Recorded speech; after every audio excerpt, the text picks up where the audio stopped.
नमस्कार दोस्तों। देश के 5 राज्यों में चुनावी कार्यक्रम संपन्न हो चुका है। सरकार गठन की दिशा में अब बहुत तेज़ी से प्रयास चल रहे हैं और सबसे पहले आम आदमी पार्टी ने आज यानी कि बुधवार को पंजाब के शहीद आजम सरदार भगत सिंह के गांव में अपनी पार्टी की सरकार का गठन भी कर लिया। भगवंत मान पंजाब के मुख्यमंत्री भी बन गए और पंजाब में विधिवत तरीके से सरकार ने कामकाज शुरू भी कर दिया। इसके साथ साथ उत्तर प्रदेश, उत्तराखंड, गोवा और मणिपुर में भारतीय जनता पार्टी को जहां चारों राज्यों में बहुमत मिला है, चारों राज्यों में सरकार गठन की प्रक्रिया वहां भी चल रही है।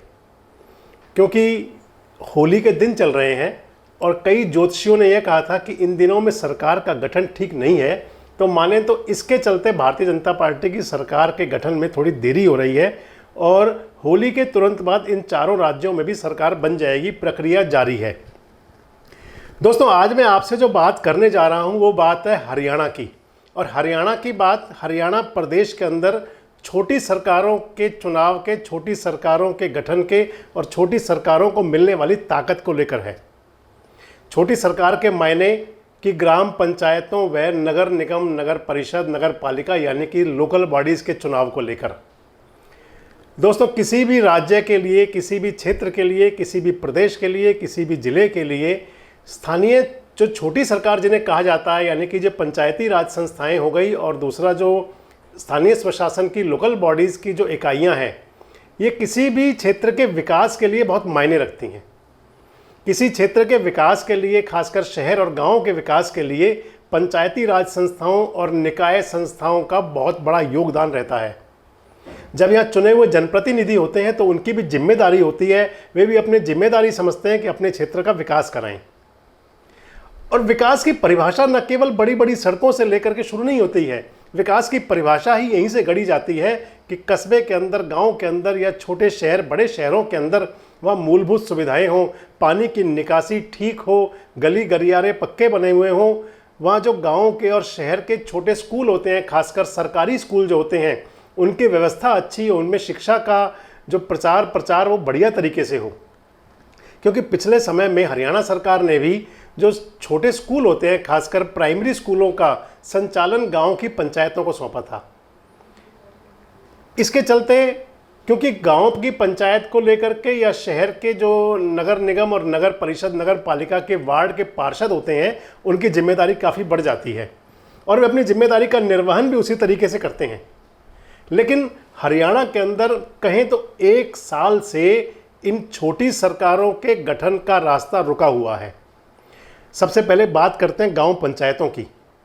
हरियाणा के अंदर जो पंचायती राज संस्थाओं के चुनाव हैं वे नियम के आधार पर 24 फरवरी 2021 तक हो जाने चाहिए थे। 24 फरवरी 2021 को पिछली सरकार के यानी कि जो पिछली पंचवर्षीय योजना थी वह उनका समय सीमा समाप्त हो चुकी है।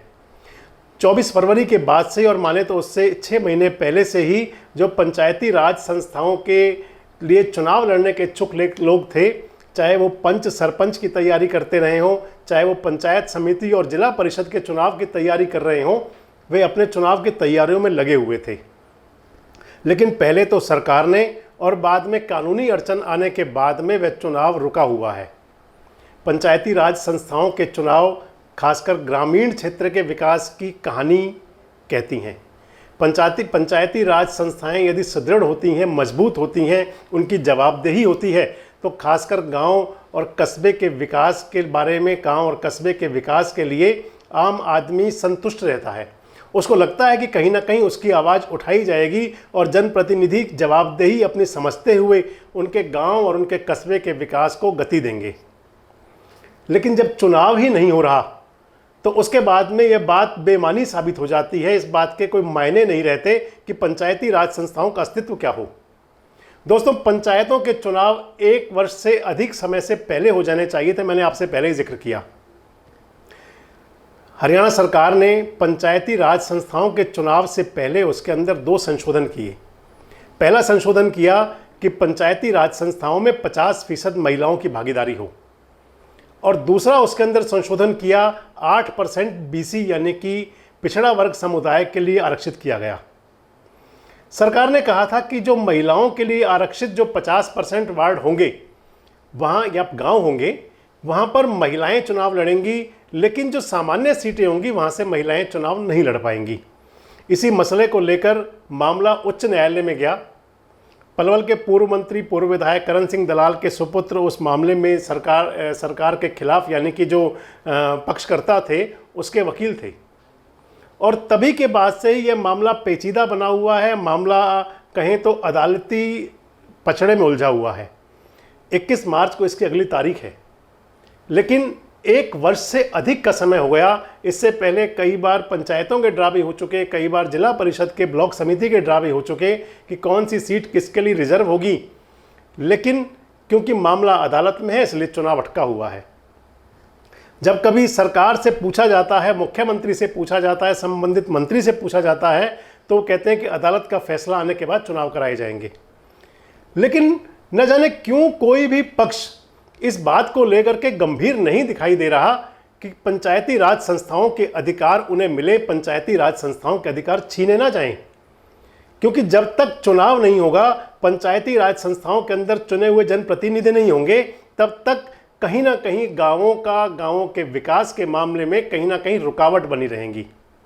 हालांकि हम यह नहीं कहते कि सरकार विकास नहीं करा रही, हम यह नहीं कहते कि अधिकारी वर्ग विकास नहीं करा रहा, लेकिन यह बात जरूर कही जाएगी कि जब पंचायती जनप्रतिनिधि नहीं है तो फिर किसी की जवाबदेही नहीं है, और नौकरशाहों के पास जाना आम आदमी के बस की बात नहीं है।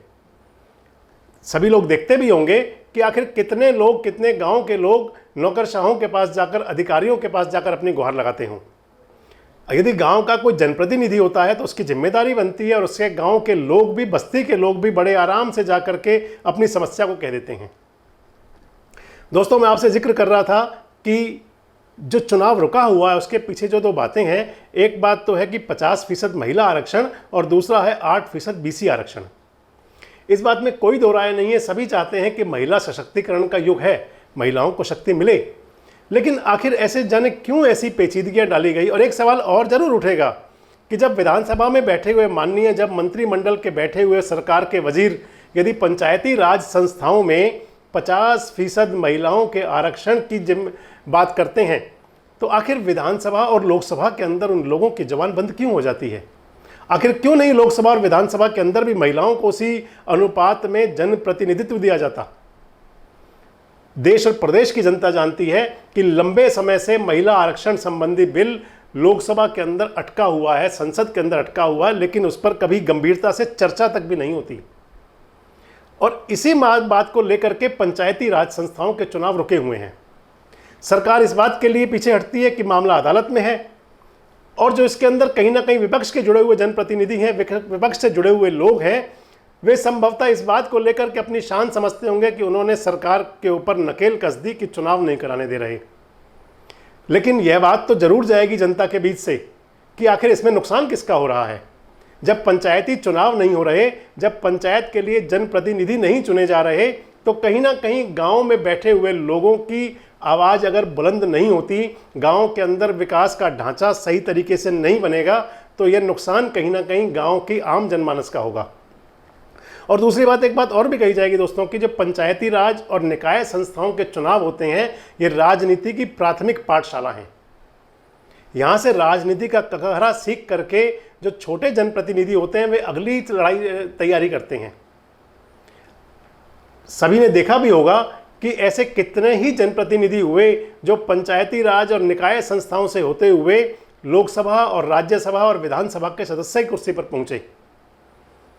हमारे अपने पलवल जिले के अंदर और फरीदाबाद लोकसभा के अंदर ही, चाहे वो सांसद कृष्णपाल गुर्जर से लेकर के विधायक प्रवीण डागर और विधायक जगदीश नायर तक के लोग हों, चाहे वो दीपक मंगला जैसे विधायक सरीखे लोग हों, वो सभी कहीं ना कहीं नगर परिषद व पंचायती राज संस्थाओं की पहली सीढ़ी चढ़ने के बाद में लोकसभा और विधानसभा के सदस्य बने। कृष्णपाल गुर्जर भी सांसद और विधायक बनने से पहले नगर निगम के सदस्य हुआ करते थे। विधायक दीपक मंगला ने भी विधायक का चुनाव लड़ने से पहले नगर परिषद का चुनाव लड़ा था। जगदीश नायर और प्रवीण डागर अपने गांव के सरपंच रहे तो प्रवीण डागर जिला परिषद सदस्य रहे। इसी प्रकार से और भी अन्य नेतागण और भी जो विधायक और सांसद बने, वे कहीं ना कहीं कभी गांव पंचायत और निकाय संस्थाओं के जनप्रतिनिधि होने के बाद अगले मुकाम तक पहुंचे। इसलिए आज जरूरी बन जाता है कि जहां बड़े चुनाव की चर्चा हो रही है, इस चर्चा के बीच हम छोटे पंचायती राज संस्थाओं के और निकाय संस्थाओं के चुनाव की भी चर्चा करें। आप ग्रामीण क्षेत्रों में जाकर देखें तो जहां आज जनप्रतिनिधि नहीं है, जहां पंच सरपंच और चुने हुए जिला परिषद ब्लॉक समिति के सदस्य नहीं है, वहां कई बार तो वहां के नागरिकों को एक मोहर तक लगवाने के लिए, यानी कि जो अपनी दस्तावेज बनवाने होते हैं, उसके लिए कई बार भटकना पड़ता है, अधिकारियों के चक्कर लगाने पड़ते हैं। ऐसे में बहुत जरूरी है कि सरकार भी इस बात को समझे और जो विपक्ष के जनप्रतिनिधि हैं वह भी देखें और चुनाव का रास्ता साफ हो। दूसरी बात दोस्तों, जहां हमने पंचायत चुनाव की बात की तो वही बात हम स्थानीय निकाय चुनाव पर भी बात करेंगे। लोकल बॉडीज के चुनाव भी पिछले 1 वर्ष से अधिक समय से लगभग अटके हुए हैं। हरियाणा के अंदर 45 नगर परिषद नगर पालिकाओं के चुनाव रुके हुए हैं, जहां पर चुनाव होने हैं। इनके ड्रॉ हो चुके हैं, चेयरमैन पद किसके लिए आरक्षित होगा यह तय हो चुका है, लेकिन चुनाव है कि होने का नाम नहीं ले रहा।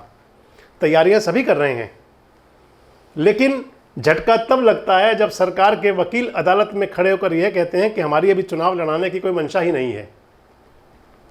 इस बात का जिक्र इसलिए कि हरियाणा के अंदर जो नगर परिषद, जो 45 नगर परिषद और नगर पालिकाओं के चुनाव ड्यू हैं, वहीं फरीदाबाद नगर निगम और मानेसर नगर निगम का चुनाव भी प्रस्तावित है। फरीदाबाद नगर निगम भी भंग हो चुकी है और मानेसर नगर निगम के लिए अभी चुनाव पहला होना है, जिसकी रूपरेखा बनी हुई है। लेकिन क्योंकि मामला अदालत में जा चुका है, इसलिए अब यह भी काफ़ी समय से लंबा खिंच रहा है। हालांकि पिछले दिनों लोगों ने राहत की सांस ली थी, लोगों को उम्मीद जागी थी, चाहे वो शहर में बसे हुए नागरिक हों या फिर निकाय चुनाव लड़ने के इच्छुक लोग। उनको लगा था कि जब हरियाणा चुनाव आयोग की बैठक हुई थी और हरियाणा के चुनाव आयुक्त ने यह घोषणा की थी कि अप्रैल के अंतिम सप्ताह में वे चुनाव कराने के लिए तैयार हैं, लेकिन इसी बीच यह मामला भी उच्च न्यायालय में चला गया, हरियाणा के हाई कोर्ट में चला गया। मामला यह है कि हरियाणा के निकाय संस्थाओं के चुनाव के लिए सरकार ने बीसी यानी कि पिछड़ा वर्ग समुदाय के लिए भी सीटें आरक्षित की हैं। 34% रिजर्वेशन दिया गया है उनमें, और इसी को लेकर के एक पक्षकार ने हरियाणा उच्च न्यायालय में अदालत डाल दी। रामकिशन महलावत ने जो अदालत में परिवाद दायर किया, उसके अंदर भी दीपकरण दलाल वकील हैं, और उस केस के अंदर अभी हाल ही में 10 मार्च को यह फैसला जब हुआ और उस पर हरियाणा उच्च न्यायालय ने हरियाणा सरकार से जवाब मांगा, जिसमें 5 तारीख को जवाब देना है। अदालत के अंदर अधिवक्ता दीपकरण दलाल ने कहा था कि सरकार धक्के से चुनाव कराना चाहती है। सरकार ने ट्रिपल लेयर जनगणना ही नहीं कराई, तो आखिर कैसे पता लगेगा कि कहाँ कितने लोग पिछड़ा वर्ग समुदाय के हैं, कितने लोग दलित समुदाय के हैं और कितने सामान्य वर्ग में आने चाहिए। हरियाणा उच्च न्यायालय के अंदर अधिवक्ता दीपकरण दलाल ने न्यायालय के समक्ष कहा कि इसी प्रकार का एक मामला महाराष्ट्र उच्च न्यायालय में भी गया था, जिसमें महाराष्ट्र उच्च न्यायालय ने भी इस प्रकार से यानी कि पिछड़ा वर्ग समुदाय के लिए आरक्षित किए जाने वाले वार्डों पर चुनाव पर रोक लगा दी थी। जवाब में हरियाणा सरकार के अधिवक्ता दीपक बालियान ने कहा कि अभी सरकार की चुनाव कराने की कोई इच्छा ही नहीं है, चुनाव अभी सरकार नहीं कराने जा रही। और इस बात को लेकर के हरियाणा उच्च न्यायालय के न्यायाधीश रविशंकर झा व अरुण पल्ली ने इस मामले में 5 अप्रैल 2022 की डेट मुकर्रर कर दी। दोस्तों, बात यहाँ इस बात पर जरूर उठेगी कि जब आखिर या तो अगर सरकार ने पूरी तैयारी नहीं की थी तो आखिर इस प्रकार का मसौदा क्यों लाया गया, और अगर सरकार की तैयारी थी तो फिर न्यायालय के अंदर हरियाणा सरकार के अधिवक्ता क्या अपनी पूरी तैयारी से नहीं गए थे। दूसरा सवाल यहाँ यह भी आएगा कि एक तरफ जहां सरकार व विपक्ष दोनों चुनाव की तैयारी कर रहे हैं, चुनाव की समितियां बनाई जा रही हैं, समितियां प्रदेश के दौरे कर रही हैं, उसके बावजूद सरकार के अधिवक्ता का यह कहना कि उनकी चुनाव की तैयारी नहीं थी, ये आम जनमानस के गले नहीं उतरती। खैर, पंचायती राज संस्थाओं के लिए अब 21 मार्च की डेट लगी हुई है और निकाय चुनाव के लिए अदालत के अंदर 5 अप्रैल को सुनवाई होनी है। ऐसे में प्रदेश के शहर और गांव शहर वे जहाँ की नगर परिषद, नगर पालिका व नगर निगम के चुनाव होने हैं, और वे सभी गांवों के लोग जहाँ पंचायतों के चुनाव ड्यू हैं, वे सरकार की तरफ भी देख रहे हैं, न्यायालय की तरफ भी देख रहे हैं, और न्यायालय में इसका विरोध कर रहे अधिवक्ता या कहे विपक्ष के नेताओं की तरफ भी देख रहे हैं। जनता को उनके अधिकार मिलने चाहिए। छोटी सरकारें यानी कि पंचायती राज सरकार संस्थाएं और निकाय संस्थाएं आम जनमानस को जहां प्रभावित करती हैं, वह वहीं राजनीति की प्राथमिक पाठशाला भी हैं। जरूरी है कि जो उनके अधिकार हैं पंचायतों के, निकाय संस्थाओं के, उनको मिलें, और इसके लिए ज़रूरी है कि चुनाव हो, चुने हुए जनप्रतिनिधि हों, ताकि उनकी जवाबदेही तय हो। ऐसे में आम प्रदेश का जनमानस सरकार की तरफ अब यह देख रहा है कि आखिर 21 मार्च को पंचायती राज संस्थाओं को लेकर के और 5 अप्रैल को शहरी निकाय संस्थाओं को लेकर के सरकार का अदालत के अंदर क्या रुख रहेगा, क्या रवैया रहेगा। और इन दोनों तारीखों के बाद तय होगा कि चुनाव आखिर कितनी जल्दी हो सकता है और या फिर यह कितना लटक सकता है। दोस्तों, निकाय चुनाव और पंचायती राज चुनाव प्रदेश की आज ज़रूरत है, और देश रोजाना इस मसले को अपनी पूरी आवाज़ दे करके और जनता की आवाज़ मिलाते हुए सरकार से मांग भी करता है, सरकार से अपील भी करता है कि जल्द से जल्द ऐसा रास्ता प्रशस्त किया जाए जिससे कि पंचायती राज व निकाय संस्थाओं के चुनाव अब और देर से ना हो। दोस्तों, हमारा यह कार्यक्रम आपको कैसा लगा, कमेंट बॉक्स में आकर अपनी प्रतिक्रिया जरूर दें, और इस प्रकार की अन्य जानकारियों के लिए, अन्य समाचारों के लिए देखते रहें देश रोजाना। नमस्कार, धन्यवाद।